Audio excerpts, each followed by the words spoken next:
brazo ejecutor, valga la redundancia, de la República Islámica de Irán.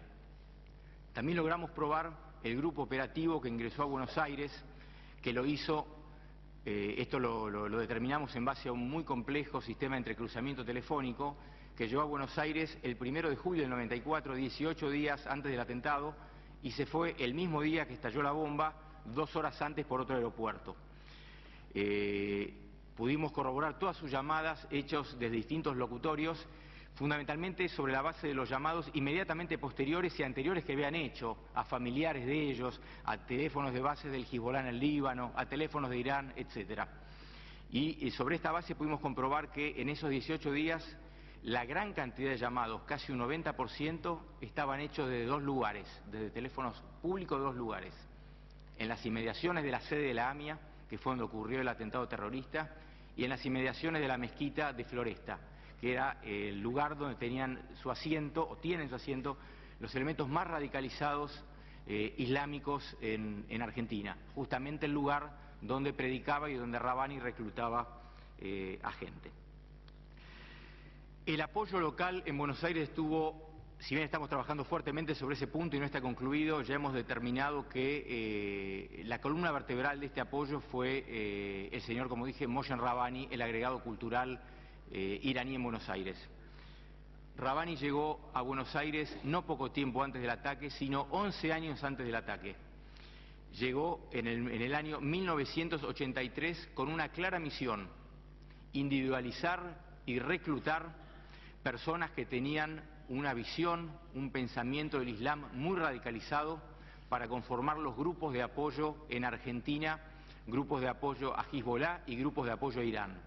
Todavía no se había decidido el atentado a la AMIA, pero ya se estaban conformando estos grupos.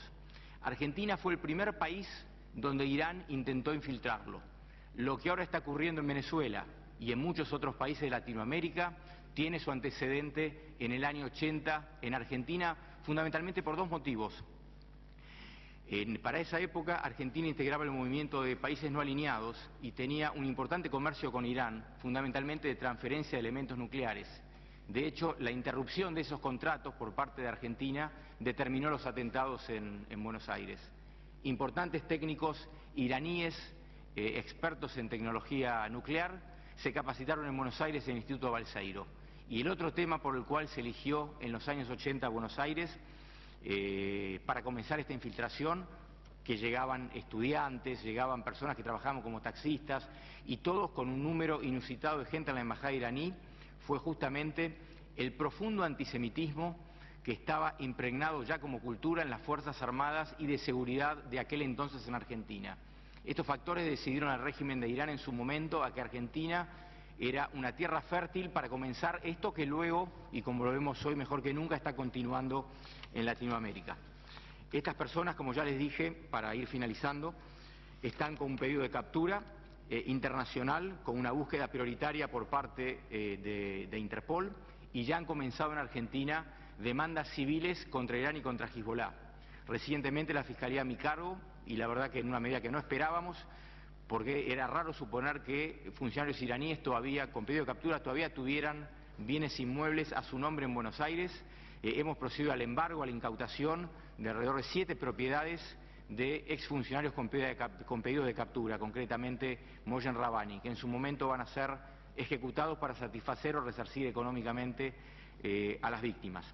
Pero Irán no colabora con la justicia argentina, no responde ningún exhorto, no acepta la decisión de Interpol, que es un organismo al cual pertenece y al cual se sometió su decisión, protege a los terroristas y encima les da cargos públicos.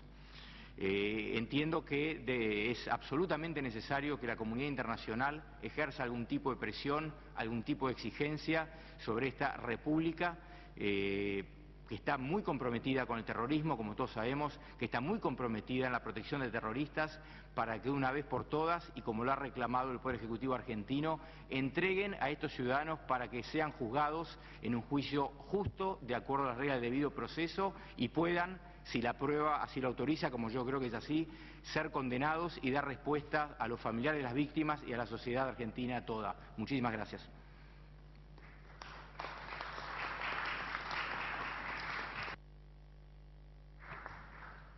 Thank you, Alberto. I just want to mention that the petition regarding the responsibility to prevent Iran makes express reference to your work and the need to follow through on your recommendations. We'll now have as our next speaker the distinguished former Foreign Minister of Uruguay and member of its International Affairs Committee, Senator Sergio Abreu. Senator. Muchas gracias. Me siento muy honrado en estar aquí y la exposición que ha hecho el representante de la Argentina me trae a terribles momentos de la historia política del país. Me tocó ser el canciller, el ministro de Relaciones Exteriores del Uruguay en aquella época y haber recibido posteriormente, en febrero de 1995, a mi viejo amigo Shimon Peres y compartir con él la contundencia de su argumento respecto de la responsabilidad del gobierno de Irán en el atentado de AMIA. Pero la reflexión que nos trae la Argentina está vinculada obviamente a las múltiples invitaciones a la violencia y al exterminio, a los anuncios de cuentas regresivas para la destrucción del Estado judío y a liderazgos que, utilizando pretendidos argumentos políticamente correctos, esconden un sentimiento racista. Antes de ingresar en el tema, debemos tener en cuenta que en América Latina la pobreza y el color de la piel están en relación directa.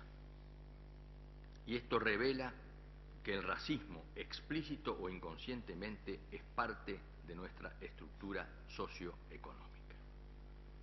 Y en un continente, el más desigual del planeta, donde la brecha social es dramática, esta situación adquiere un potencial revolucionario que es manipulado por muchos dirigentes políticos. Sin embargo, América Latina no es totalmente consciente de este problema e incurre en el mismo error que incurre Europa, en que la gente piensa que el antisemitismo es un problema circunscripto a algunos grupos neonazis e integristas islámicos. La opinión pública latinoamericana presenta también a su vez el mestizaje como el paradigma de la composición étnica de sus sociedades, asumiendo equivocadamente que no existe discriminación racial entre sus pobladores. Permítame profundizar las similitudes entre el discurso intolerante del antisemitismo y algunos otros discursos nacionalistas y populistas que progresan en América Latina y que fragmentan nuestras comunidades. Paradójicamente, el sentimiento antisemita tiene un triple origen: el discurso antisemita de derecha, el neonazismo; el antisemitismo fundamentalista islámico; y el antisemitismo de izquierda o progresista, entre comillas, oculto y respaldado en una definición antisionista y antiimperialista. Este último tipo se encuentra frecuentemente en América Latina, debido a que una posición antisionista ligada al discurso antinorteamericano y a una pretendida y difusa solidaridad con los palestinos es un instrumento más políticamente